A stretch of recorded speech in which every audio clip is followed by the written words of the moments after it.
Okay. Hey, everybody. Hey. Welcome in. Welcome back. Hopefully, y'all doing all right today. It is your humblest of hosts, Soul Expression, and I am super duper happy to be back with you today and to be using my microphone and doing all of the cool things like playing with settings, trying to master, settings and such. I think my camera's trying to zoom in. Go out. Go out, camera. Go out. Yes. Good, right there. Don't move. Please like the video. Subscribe to the channels. Okay, you are at the Inner Storyteller channel, and I am your humble host, Soul Expression. Um, if you are here, then you are here for real conversations. We have real conversations about natural law. We talk about religion, the good, the bad, the ugly, and the great. We talk about money, we talk about anarchy, we talk about culture, and how the human being is manipulated by forces that do not have the human being's best interest at heart, even though they may be human beings themselves. That's what we talk about here, everybody.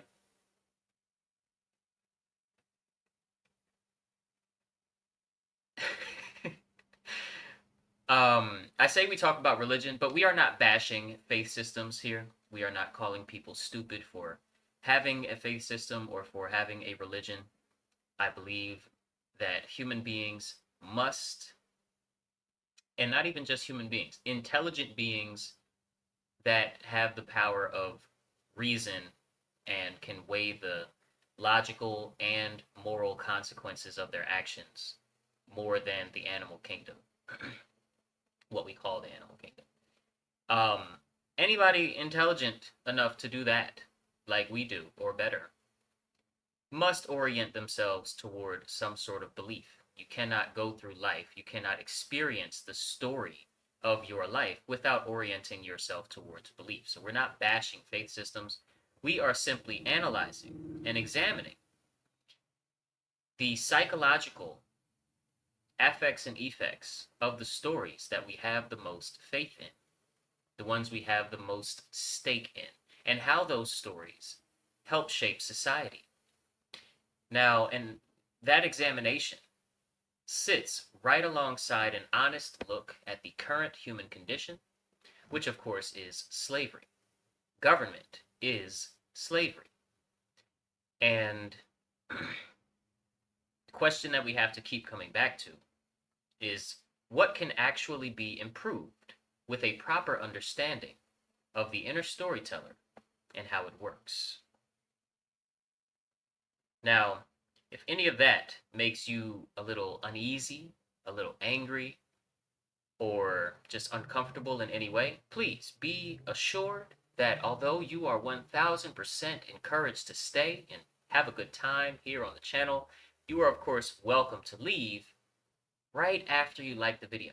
Okay? You gotta like the video. That's mandatory. It's written into law. Okay? 18 USC 700,565 million gajillions, point 3, section A says you have to like the video. Okay? So like the video, follow the law, and and let's get into today's topic. Today we are talking about the distance between the choice and the consequence. Okay, the distance between the choice and the consequence. I was just thinking to myself how there's a bit of a parallel going on right now, a cycle, something that is well studied from our past that we seem to be cycling back through these days, which is the data center scare, right? This next phase of technological, what we may call advancement, is opposed by people of sane mind, of a sane mind, okay? Opposed by people who do not want the environmental and human rights consequences that come with the data centers, and they're being built here in the United States. At the same time, something that has been going on for very, very long time, okay, is the mines in the Democratic Republic of the Congo, aka Zaire. This contrast between our ability to pay attention when consequences may be at our front door and our inability to keep paying attention when it matters.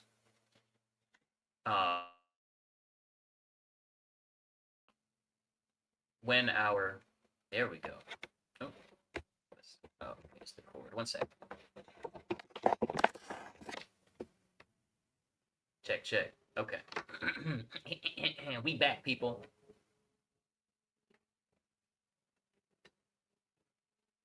We back. Our inability to keep paying attention when the consequences are not right at our front door. Okay? So, let's get into it. I hope I don't get super duper loud. It sounds very, very clear when I'm speaking directly into the mic. So I'm going to try to stay around this close.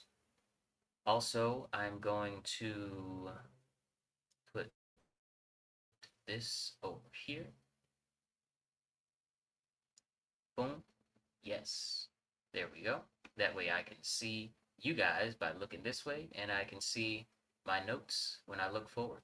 So, without further ado, the distance between the choice and the consequence. We have to consider, good people, the effect of our choices. And we have to consider the effect of our choices holistically. And I mean that in the most literal and practical sense of the word. Not as a spiritual suggestion, but as a moral requirement. Because right now, today, there are people in this country genuinely concerned about data centers being built in or around their neighborhoods and cities. The energy consumption, the heat, the noise, the environmental footprint on their land. And as I stated in the intro, that concern is not wrong. There's nothing wrong with that concern. But here's the question that the inner storyteller has to wrestle with. How many of those same people here in America are actively concerned, meaning trying to do something about it, like we are by and large or by and medium trying to do something about the data centers, at least lifting our voices more and more. How many of those same people are concerned about the mining operations in the Democratic Republic of Congo, aka Zaire,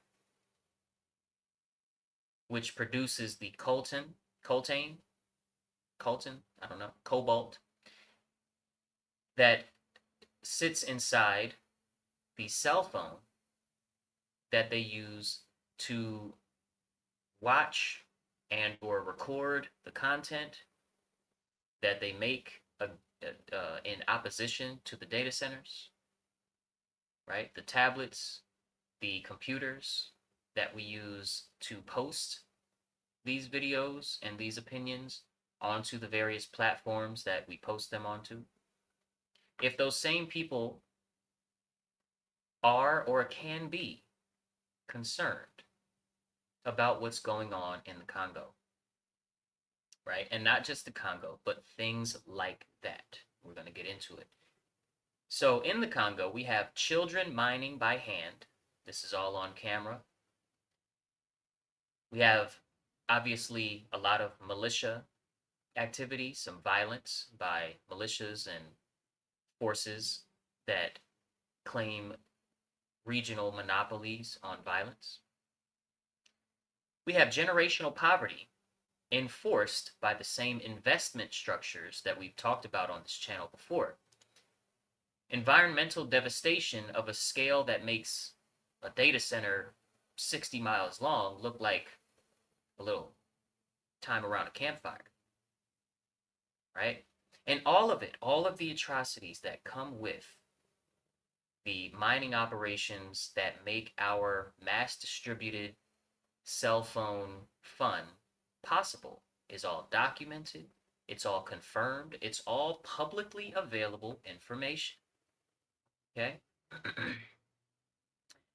And while we're here, how many of those same people are wearing a t-shirt likely made in a factory in China or Bangladesh that they have known since the 90s employs people, especially a lot of women, in conditions that would be called human rights violations if it happened down the street? That information is not new. It was not hidden. The t-shirt factory story was on the news every day for a while. It was in documentaries. It was discussed in vlogs, papers, academia, and social media. And then, just like what happens in a lot of cases, it was filed away. And we memory hold, as we like to call it, memory hold. Memory hold is the phenomenon where we consume so much information that something that's ongoing that we may want to pay attention to if we have shared objectives for more freedom for all of humanity, more sustainability in our technology and all of the rest. If we're gonna honor the fact that we have these shared objectives, of course, we'd have to pay attention to the fact that t-shirt factories are a thing and that these people's lives are, ruined and their freedoms are being trampled on. Right? But when we're memory hold, when memory holding happens, pardon me, it's almost like those parts of the story are put into a large ditch, a large hole, 600 feet deep, and they're just put down there to be forgotten forever. Now, in reality, the t-shirt is bought, right? And then the next one, and the next one after that. And while we're still here, how many of those same people pay taxes without any questions, without researching taxes, pay taxes year after year to a government, United States government, or the IRS, whatever you want to call it, because a lot of people say that the IRS is not even a part of the government. Sure, I'll give you that. Whatever. You pay the taxes to the IRS and it gets to the government. Year after year, a government that dropped 2 atomic bombs on civilian populations in Japan against the will of the people. Not even, that doesn't even matter, really. That is against the will of the people, against moral standard, very easy moral standard to live by, against that. 2 atomic bombs dropped on civilian populations in Japan. Again, not military targets, not combatants, as we like to call them, okay, which are humans too, but not combatants. Cities, Hiroshima, Nagasaki. Hundreds of thousands of people. And the justification for it has been rehearsed so many times through so many history classes, through so many approved narratives, even, that most Americans have filed into the drawer in their mind called necessary evil, right? It gets filed into the necessary evil drawer without us ever really examining who wrote that label and why did they write that label. Really, why did they do that? Why did they create this illusion? I'll call it an illusion of necessary evils. Who did it benefit? Who does it continue to benefit? Who is the beneficiary of our adoption of the idea that something like an atomic bomb dropped twice on two different cities, mind you, can be classified as necessary evil? Now, these three issues, okay, the mining in the Congo, the t-shirt factories in China, Bangladesh, and other places, the bombs, they're not really separate issues, right? Not really. They are the same one issue wearing three different faces. And the issue is we have been conditioned to draw the circle of moral concern exactly wide enough to include what is locally visible and personally inconvenient to the concerned party. And no wider do we draw that circle. Meaning we have our eyes closed to the suffering of people who are outside of our direct sphere of influence and whose suffering does not inconvenience us in the slightest. We don't see them. That is by our own choice not to see them. We choose to look away every day. The reason these things do not all live in the same person at the same time as active moral concerns is not an effect of widespread stupidity. It is the manipulation of the relationship we feel to those who are at a distance from us. It's a manipulation of how we feel about people who are at a distance. You could say it is the distance itself, and that distance is being used as a tool. And I break this down very thoroughly in my book, The Inner Storyteller, in part 3. Okay? When people are far away from the mind, when people are far away, the mind must imagine them. Okay?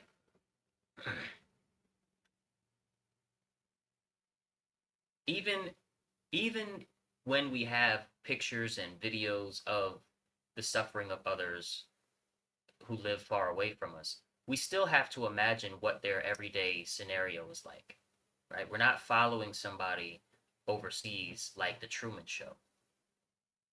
They live in our imagination, and imagination is fertile ground for manipulation, right? If I never have to look at the Congolese child in person, if I never have to hear their cries with my own ears, or if I only have to do so when I choose to do so because I'm doom scrolling on my phone, looking for a dopamine hit of some kind. If the supply chain between that mind and my pocket is deliberately opaque, if the factory worker in Shenzhen never appears in my feed except as a statistic in an article that I scroll past without reading, then my inner storyteller never has to process my connection to any of it, even if my connection is a direct connection. The story about those people, if it exists at all, was written by someone else and handed to me already processed, already labeled. already ready to be filed in the correct drawer that allows their actions in the order giver class to go unexamined, unquestioned, and to be followed without rebellion and without resistance. Case closed, done. Now, of course, it's my opinion, that's not by accident. Okay?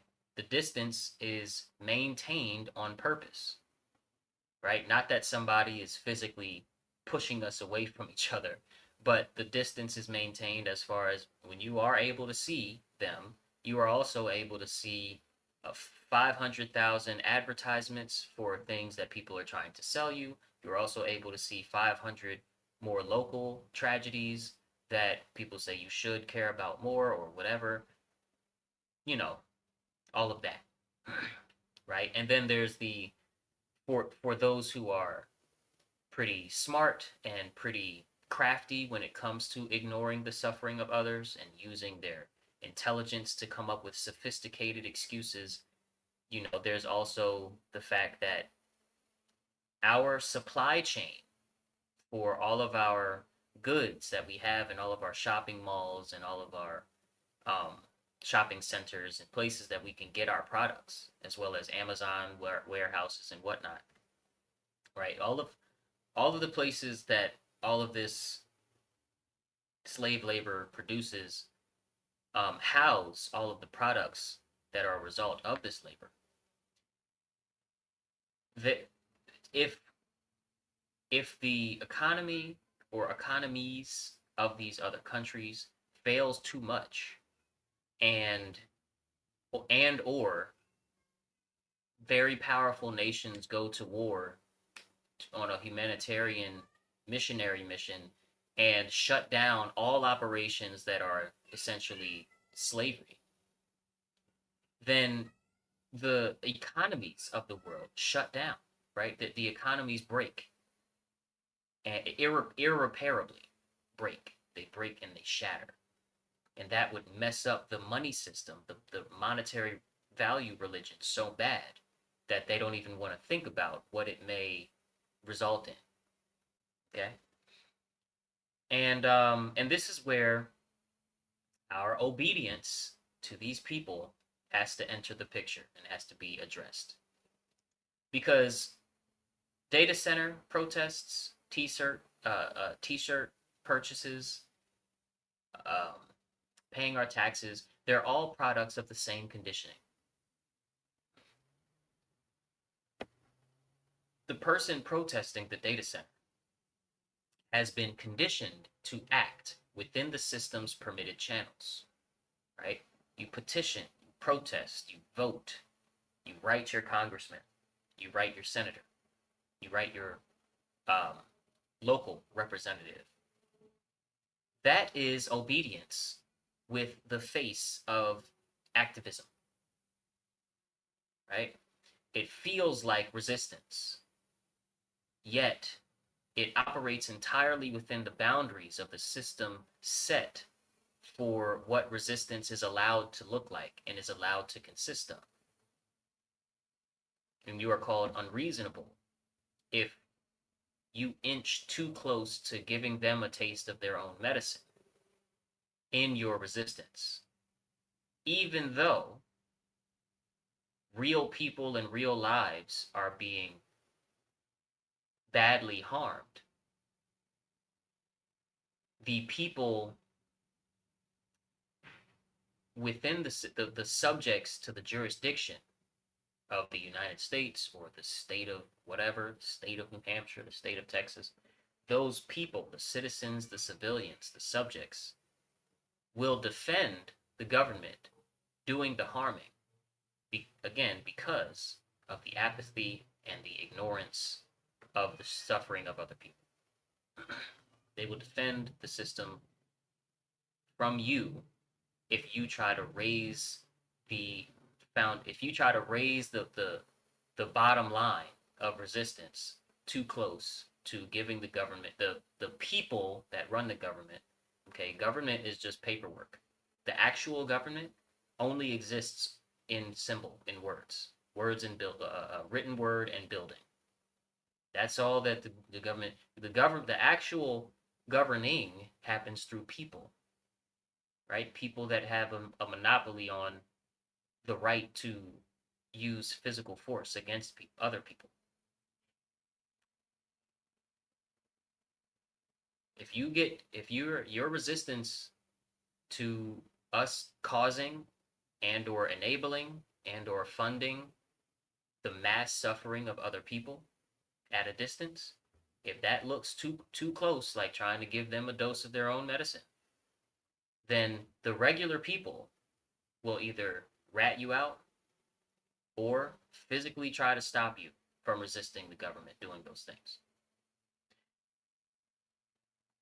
Another thing we have to look at, the person buying the t-shirt has been conditioned into a different but related posture. They say, well, I can't afford the ethical option, right? Or they say, well, everyone buys these t-shirts. Everybody buys these t-shirts. The system is too big to fight with my shopping cart, right? Those are just obedience statements dressed as practical living and pragmatism. The person paying the taxes without examining where the money goes, how the tax system actually works. If there is and has been fraudulent activities done by public offices that deal with taxes, without examining any of that, has been conditioned into perhaps the deepest, darkest posture of all, which is, well, that's just what you do. You have to. You have no choice but to obey those laws. Refusing would be worse than resisting. Excuse me, refusing would be worse than anything else. So instead of refusing and trying different solution approaches, we're just going to go along to get along, because any refusal will be a worse outcome and likely it won't work, right? That's the mindset. That's the conditioning. And that may be somewhat true in a practical sense for an individual working alone. But the inner storyteller work is not asking about whether you yourself can afford not to pay your taxes. And I am not advising anybody to just stop paying taxes by way of pretending that the IRS no longer exists tomorrow, and you just wake up and then from now on you just pretend they don't exist. I'm not advising anything. I'm not a tax professional to do so. Okay? The inner storyteller work is asking whether or not you have ever genuinely sat with the fact that a portion of what you earn goes towards a military apparatus and a government apparatus that has, in living memory and documented history, of course, done things that would be called atrocities, terrorism, and crimes against humanity if any other country had done them to the citizens of our nation, what we call a nation, of people within our fake borders. Okay? And whether you have ever examined the story that told you that was normal, right? That's also a big contentious part. Whether or not you have ever examined the story that normalized the suffering of others at the hands of our government and continuing to pay taxes to that government. Whatever normalized that story was never really examined by you. John Taylor Gatto, who we talk about on this channel a lot, an old New York City former teacher, who he was, first of all, he was awarded the highest award that the state could give to teachers. He was named Teacher of the Year by his city 3 times in a row, and in 1991 he was named Teacher of the Year from the state of New York. And in that year, he indicted the school system, resigned as a teacher, and released his book. I don't know if he released the book in 1991, but he released his material shortly thereafter, explaining exactly how the school system was really designed, the 7 hidden lessons that the students are getting, and he talked about that the hidden lessons produce a person whose moral concern is local, conditional, and filtered through authority. Right? You care about what you've been shown, and you only care about what you've been shown by authority figures. You act through channels you've been given. You don't follow the supply chain back to its source because nobody taught you that was a part of your assignment. You don't question the taxes because the teacher never asked what Frederick Douglass would have paid, whether or not Frederick Douglass would have paid it. Right? You don't question things that came through a story that normalized the behavior if the story came from authority. Because our conditioning, when it comes to the religion of man's authority, is so successfully set up.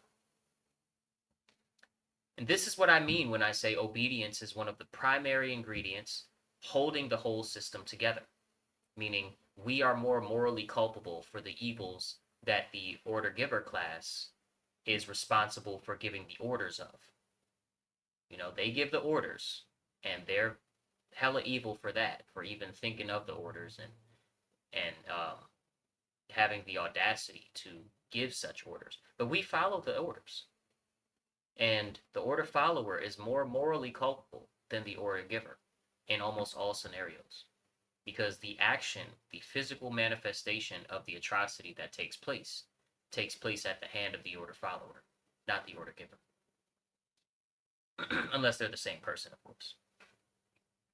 So,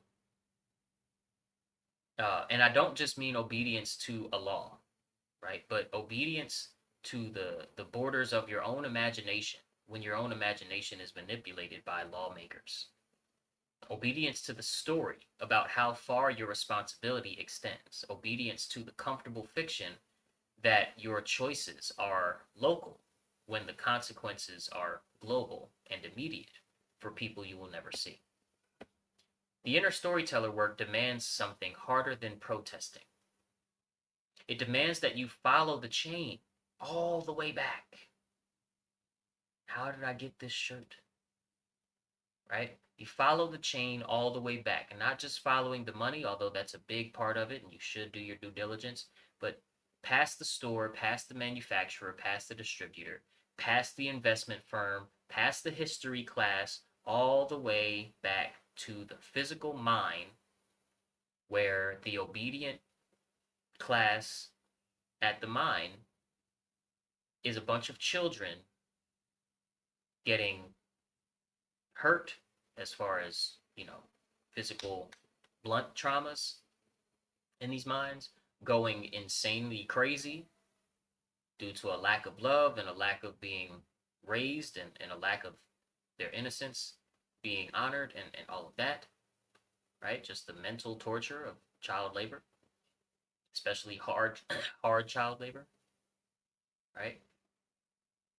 You got to go all the way to Hiroshima. You have to ask, is the story that I'm choosing to tell myself regarding these situations a story that I chose? Or is it a story I was handed that conveniently allows me to remain an obedient order follower without a guilty conscience? Was I handed a story before I was old enough to ask where it came from, and did I accept the story as true by ignoring the contradictory facts that I learned growing up? Right? Did I only artificially choose the story? Or did I really choose the story, and am I okay with this stuff? We got to examine. Because holistic thinking is not a personality type. Holistic thinking is not and will never be merely a political position. It is the basic moral requirement of a conscious being and or conscious society living in an interconnected world. And the fact that it feels radical that connecting the data center to the Congo or the t-shirt factory or the taxes that we pay to a country that commits a whole bunch of atrocities overseas through its military, the fact that that feels like too much, like asking too much, is itself the most precise measurement that we have of how deep the conditioning actually runs. So, one thing that I want to leave you guys with today is, hold on, I'm trying to put my little tab back in its place here. One thing that I want to leave you guys with is my thoughts. Oh, there we go. Oh, might not hit it, and then add me back. There we go. And then we can stop the sharing. Ahaha! And now I just need to make me big. Here I am. Hello, everyone.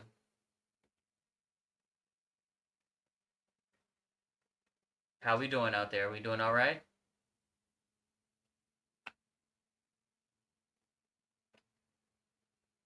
All right, we're doing good. Hopefully, y'all can hear the sound effects when I hit them. What I want to leave you guys with at the end of this conversation is coming from the heart. It's not in my notes. Is that distance is not what disconnects people. Okay, we are not actually disconnected by distance. There is an appearance of disconnection via distance, but there isn't an actual disconnection, right? On one hand, quantum mechanics and quantum physics, through quantum entanglement and other tested and I almost want to say proven concepts in science, point to our inseparability from each other. But also,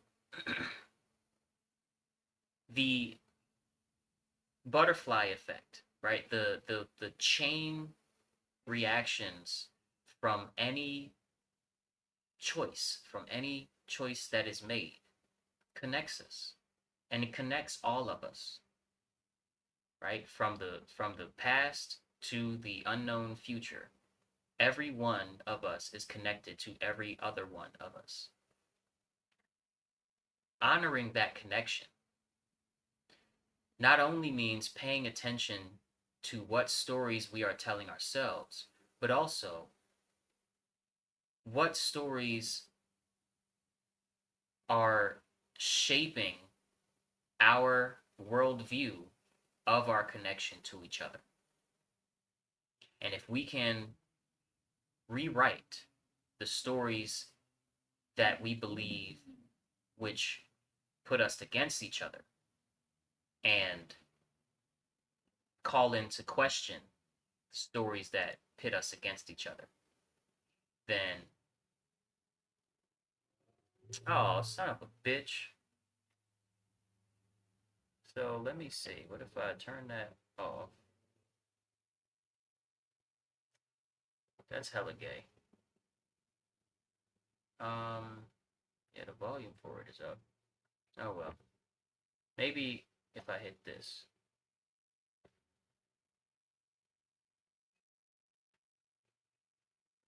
Can y'all hear those? Can y'all hear them now? If I have that, I hope y'all can hear them now. Let me know in the comments.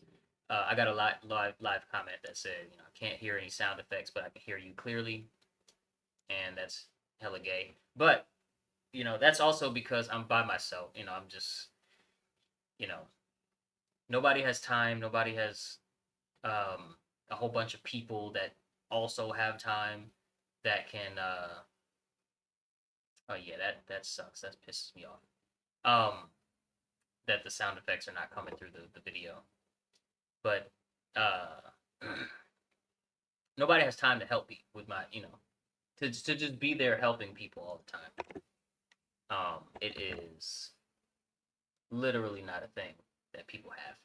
So it's very understandable that I'm kind of by myself. So I can't, until you guys like the video and subscribe to the channels, and I'm able to monetize this thing. I cannot help bring in a producer, bring in somebody that is better with production and can help me test things before I go live, and all of that, because there's just no time. There's just no time. So like the video, subscribe to the channels. Today is Saturday, so I will not see you tomorrow, but I will see you on Monday for the next one. We have a great, great show planned for Monday. So be on the lookout for that thumbnail. It'll pop up on my page as soon as it can. Love you guys, and I'll see you in the next one.